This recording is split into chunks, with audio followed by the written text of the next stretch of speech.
Hello everyone, welcome back to my YouTube channel. आज हम इसी महादेव के एपिसोड को आगे बढ़ा रहे हैं। इस पे मैंने 2 एपिसोड बना दिया, लेकिन ये एपिसोड इतना लंबा होता चला जा रहा है कि मेरे को इसको पार्ट में बनाना पड़ रहा है। तो आज महाशिवरात्रि का दिन है, 26 फरवरी 2025, और पूरी देश दुनिया में शंकर भगवान के सभी भक्त अपना मंदिरों में जाके श्रद्धा सुमन उनको अर्पित कर रहे हैं, पूजा अर्चना कर रहे हैं। और महादेव के जो भी भोले बाबा का प्रिय फल होता है उनको जाके हम शिवलिंग के ऊपर चढ़ाते हैं। तो लेकिन ये सब कुछ तो हम हर समय करते रहते हैं, और बहुत लोग तो ऐसे भी हैं जो हर दिन भगवान की पूजा करते हैं और मंदिर में जाकर शिवलिंग पे चढ़ाते हैं, और हमें चढ़ाना भी चाहिए। क्योंकि भोले बाबा सभी को समान रूप से एक्सेप्ट करते हैं, चाहे वो नेगेटिव थॉट का बंदा हो या पॉजिटिव थॉट का। भोले बाबा की उपासना कोई नेगेटिव थिंकिंग से कर रहा है या पॉजिटिव थिंकिंग से, तो दोनों को वो बराबर मानते हैं। तो इसका एक रियल लाइफ ये भी सिग्निफिकेंस है कि अगर हम कभी रास्ते से भटक गए हैं और हम अपने लाइफ में ज़िंदगी में वापसी चाहते हैं, तो हम भोले बाबा के जाएंगे, तो भोले बाबा बिना किसी धिक्कार के हमें एक्सेप्ट कर लेंगे। क्योंकि वो अपने शरण में आए हुए किसी भी नेगेटिव पर्सन को भी वो मना नहीं करते हैं, उसको एक बार मौका ज़रूर देते हैं लाइफ में आगे बढ़ने का। तो वैसे देखा जाए इस हिसाब से कि भाई वो कौन से देवी देवता हैं जो बुरे से बुरे इंसान को भी एक बार लाइफ में वापस करने का मौका देते हैं, तो वो भोले बाबा ही हो सकते हैं। और आज उन्हीं का दिन है, तो उनके बारे में जानना हमारा फ़र्ज़ बनता है, कर्तव्य बनता है कि उनमें और कौन कौन सी ऐसी क्वालिटी है जिसको हम जानकर, जिसको समझकर अपने लाइफ में जो भोले बाबा का स्वरूप है, हम भी उस तरह के, क्यों ना हम करुणामयी और उस तरह के सभी तरह के लोगों का उद्धार करने वाला, हम भी अपने लाइफ में बिना किसी भेदभाव के लोगों को देखें, समझें और उनकी मदद करने की जो शक्ति है भोले बाबा की, कि मतलब किसी में वो अंतर ही नहीं करते हैं। क्या हम उस स्वरूप को हम भी प्राप्त कर सकते हैं क्या? इसी के बारे में हम बात करेंगे आज महाशिवरात्रि के दिन। तो बोलते हैं आज की सबको महाशिवरात्रि की ढेर सारी शुभकामनाएं और हर हर महादेव। तो जो ये नागधारी जो भोले बाबा का, जो हर मंदिर में जाते होंगे, तो जो शिवलिंग अगर कहीं पे भी बना होता है तो उसके ऊपर एक कुंडली मार कर ना एक नाग का भी फोटो उसके ऊपर बना रहता है, मतलब नाग का भी एक शेप उस पर बना हुआ रहता है। तो ये हमें क्या लाइफ में, रियल लाइफ में क्या हमें इससे सीखना चाहिए, और ये किसका वो है, किसका स्वरूप है, आखिर ऐसा क्यों बनाया गया है कि सांप पे कुंडली मार के वो भोले बाबा के शिवलिंग के ऊपर बैठा हुआ रहता है। तो अभी तक हम इसके बारे में जानने की कोशिश नहीं करते, बस यही हमें पता है कि भाई भोले बाबा के गर्दन में सांप रहता है। तो कहीं पे भी जाते हैं तो शिवलिंग बना हुआ है, तो चूंकि इसको इंडिकेट करना है कि ये भोले बाबा का है, तो नाग को शायद उनके उस तरह से आसपास बना दिया जाता है। बट इसका एक अलग मीनिंग है, ये एक प्रतीकात्मक है, और हम कभी इसको जानने की कोशिश नहीं करते हैं। जो लोग थोड़ा सा स्पिरिचुअल हैं और वो अपने चक्राज वगैरह के बारे में बात करते हैं कि हमें अपना कुंडलिनी जागरण करना है, तो वे लोग थोड़ा सा अवेयर हो पाते हैं इस टॉपिक से लेकर। लेकिन बाकी लोग तो ऐसे ही इनका लाइफ निकल जाता है और वो जान नहीं पाते हैं। हर समय जाते हैं, जल चढ़ाते हैं मंदिर में और अपना बाहर निकल जाते हैं और चीज़ों को समझने की कोशिश नहीं करते। तो आज मैं थोड़ा-सा इस पे प्रकाश डालने की कोशिश करूँगा, ताकि हम आगे से जब भी जाएँ, तो जब भी हम भोले बाबा का जलाभिषेक करें, तो हम अपने लाइफ में उससे जो सीखने वाली चीज़ें हैं, हम ज़रूर उसको सीखें। तो ये जो नाग इस तरह से जो बैठा हुआ है भोले बाबा के शिवलिंग के ऊपर, ये कुंडलिनी शक्ति का प्रतीक है। जब भी कुंडलिनी शक्ति की बात होती है, तो उसमें इसी तरह का दिखाया जाता है कि एक कुंडली मारकर एक सांप ऐसे अपना गर्दन ऊपर उठाए हुए एक ऐसे बैठा हुआ है। तो इसी को रियल लाइफ में कुंडलिनी शक्ति कहते हैं, और बहुत तरह के लोग हैं और बहुत तरह के मेथड बताते हैं कि अगर आपको कुंडलिनी शक्ति जागरण करना है तो क्या ध्यान लगाना होगा, कैसे करना होगा। हम उन सब में नहीं जाएंगे, सिर्फ हम इससे ये जानने की भाई ये कुंडलिनी किस चीज़ का प्रतीक है, क्या दिखाता है। जब सर्प जैसी कुंडलिनी शक्ति फुफकारती हुई ऊपर के चक्रों में यात्रा करती है, तब उस व्यक्ति का तीसरा नेत्र खुल जाता है। मतलब ये देखो, कुंडलिनी शक्ति क्या है, वो नीचे तो जो हमारा पैर है, मान लो उसको अगर हम डिनेट करें कि वो बेस है और हमारा ऊपर की तरफ हम बढ़ रहे हैं, तो उसी तरह ये जो सर्प है ना, नीचे फर्श पे ऐसे कुंडली मारा हुआ, मतलब 3-4 राउंड राउंड राउंड घुमा हुआ है और अपने फन को ऐसे सीधा उठा रखा है। तो ये हमें ये बताता है कि जो हमारी जो चक्र हैं, जो चक्र है, अगर हम उस शक्ति को, जो हमारे चक्र हैं, सातों चक्र, तो अगर हम नीचे से उस चक्रों को डेवलप करना, एक एक करके हम चक्रों को जागृत करते चले गए, तो धीरे धीरे हमारी भी तीसरी नेत्र, जो हमारा सबसे टॉप पे सहस्त्रार चक्र, जो ये हमारा ललाट होता है, वहाँ पे जो पाया जाता है, तो वो आप भी खोल सकते हो। तो ये शिव का जो ये प्रतीकात्मक जो कुंडलिनी शक्ति का दिया गया है, तो इसका यही सिग्निफिकेंस है कि हम भी अपने कुंडलिनी शक्ति को जागृत करके हम भी अपने तीसरा नेत्र को खोल सकते हैं, और हमें भी बहुत ही असीम शांति और शीतलता का अनुभव होगा।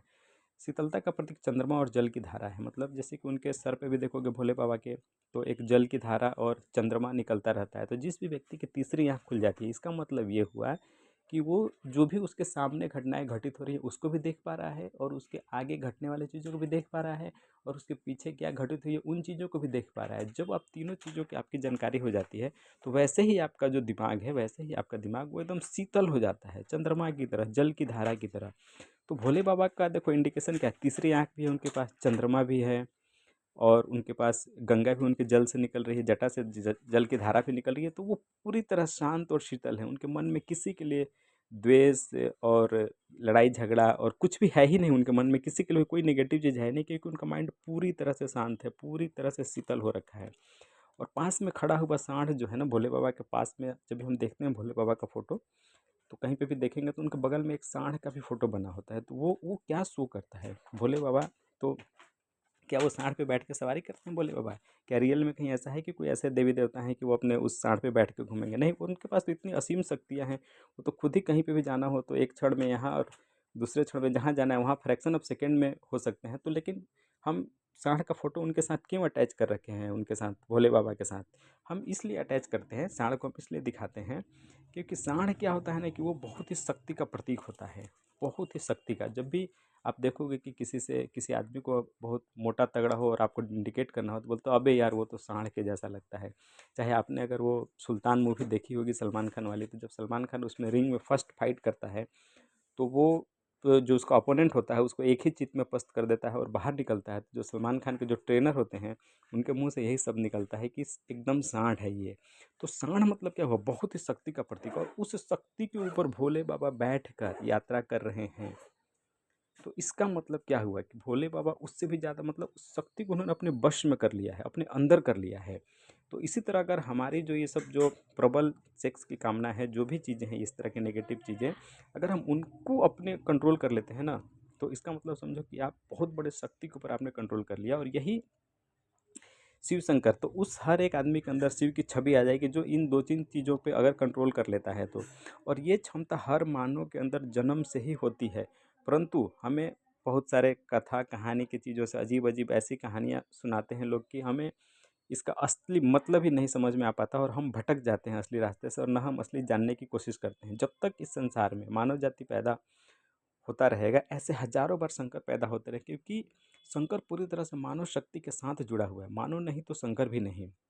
शिव शक्ति कोई सचमुच स्त्री पुरुष के व्यक्तित्व नहीं है, ऐसा कुछ नहीं है। कोई एक आदमी ऐसा बना हुआ है जिसके अंदर आधा पुरुष का शरीर है और उसके आधा स्त्री का शरीर है। ये बस हमें सिंबल बताया गया है, सिंबलाइज किया गया है प्रकृति की दो अलग अलग ऊर्जाओं को। एक पॉजिटिव है शिव, और एक दूसरा शक्ति एक नेगेटिव है, और दोनों को जोड़कर दिखाया गया है कि हम अपने लाइफ को कैसे बैलेंस कर सकते हैं। तो जो भोले बाबा की मूर्ति जो हम शिव शक्ति के रूप में देखते हैं कि अर्धनारीश्वर के रूप में, तो वो हमें ये बताता है अपने लाइफ में कि हमारे अंदर भी बहुत तरह के नेगेटिव थॉट हैं और बहुत तरह के पॉजिटिव थॉट है। तो हमें कभी भी यूनिडायरेक्शनल नहीं जाना है, उनको बैलेंस करके लाइफ में चलना है। जो भी पर्सन अपने लाइफ में अगर उसने अपने नेगेटिव चीज़ों को और पॉजिटिव चीज़ों को बैलेंस करके चलता है, तो वो सक्सेस करता है, सफलता को पाता है, और जो भी अचीवमेंट होता है उसके माइंड में, वो सारा चीज़ों को अचीव करता है। तो हमें भी अपने लाइफ को बैलेंस करके चलना है। अर्धनारीश्वर का सिर्फ यही सिग्निफिकेंस है कि वह आदमी जो अपने नेगेटिव और पॉजिटिव दोनों चीज़ों को, ऋण और धन, जो दोनों चीज़ों को जो बैलेंस कर लेना, तो इसका यही मतलब है। और ऐसा कहीं कोई ब्रह्मांड में, कहीं कोई रियल में ऐसा कोई एक्चुअल में कोई पर्सन एग्जिस्ट नहीं करता है। बस ये सिंबॉलिक है, और हमें इन सिंबॉलिक के रूप में ही इसको समझना पड़ेगा। एक और में हम लोग फोटो देखते हैं अक्सर माता जी का, दुर्गा जी का, कि उनके बहुत सारे हाथ हैं और बहुत शक्ति से भरिपूर्ण है, और उसके अनेक हाथ हैं, अनेक प्रकार के उनके इस हाथों में अलग अलग अस्त्र शस्त्र हैं, और पूरा मतलब एकदम शक्ति से भरी हुई है। तो ये क्या है, ये क्या दिखाता है? और वो ऊपर बाघ के ऊपर चलती हैं, वो सवार होकर चलती हैं। तो ये दिखाता है कि हर तरह की शक्ति हमारे अंदर है। हमारे अंदर भी वो हर तरह की शक्ति है जो एक देवी और देवता के अंदर पाई जाती है। बस हम उन शक्तियों को समझ नहीं पाते हैं और अपना विकास नहीं कर पाते हैं। अदरवाइज अगर हम उन शक्तियों को समझ लें, तो हमारे अंदर नेगेटिव और पॉजिटिव दोनों शक्तियाँ हमारे अंदर है। और एक बहुत सिग्निफिकेंस फ़ोटो और भी हमें दिखता है लाइफ में बहुत बार, कि भोले बाबा शंकर जी कहीं नीचे लेटे हुए हैं और माता काली का उनके ऊपर पैर पड़ जाता है, तो बहुत ही उग्र रूप काली का दिखाया जाता है। इसका क्या सिग्निफिकेंस है? इससे हमें लाइफ में क्या, ये हमें जो ये प्रतीक बना हुआ है, ये हमें क्या बताता है? तो जो ये नकारात्मक, जैसे जो नेगेटिव लोग होते हैं ना, वो काली जी की पूजा करते हैं और वे जादू टोना वाले, क्योंकि वो मानते हैं कि ये उनका चित्र ही ऐसा हुआ है कि गले में माला पहनी हुई है सर का, और ब्लड निकल रहा है और तलवार से ब्लड उनके है, गर्दन काट के एक हाथ में टांगी हुई है। तो इस तरह का विकराल रूप जो होता है ना, तो ये नेगेटिव एनर्जी जाता है। जो तांत्रिक साधना वाले लोग हैं ना, इस देवी को एज ए प्रतीकात्मक मान के इसकी पूजा करते हैं। वो दूसरे किसी की पूजा नहीं करेंगे। अगर उनके माइंड में नेगेटिव है या किसी को नेगेटिव करना है, तो फिर वो ऐसे देवी देवता, वैसे शक्ति की तलाश करते हैं जिसको देखने से ही उनको नेगेटिविटी, या उनके हाथ पैर और उनके चेहरे और सब में नेगेटिविटी झलकता हो। तो ये जितने भी ये अलग अलग रूप हैं ना, ये सब ऊर्जा के, ये सब प्रतीकात्मक हैं। और हमें इनसे यही लाइफ में वो लेना है कि ये जो प्रतीकात्मक, जो किसी ने भी सोच के जो अलग अलग इनके रूपों के जो तस्वीरें बनाए हैं, उनको रियल मीनिंग को जानना है, और उसको जानने के बाद अपने लाइफ में उसको इम्प्लीमेंट करना है। और हमें अपने आप को कैसे हम भी ग्रो कर सकें, और हमारा भी कैसे बहुत तरह की, क्योंकि हमारे अंदर भी बहुत तरह की शक्तियाँ छुपी हुई हैं और हम कभी जान ही नहीं पाते हैं।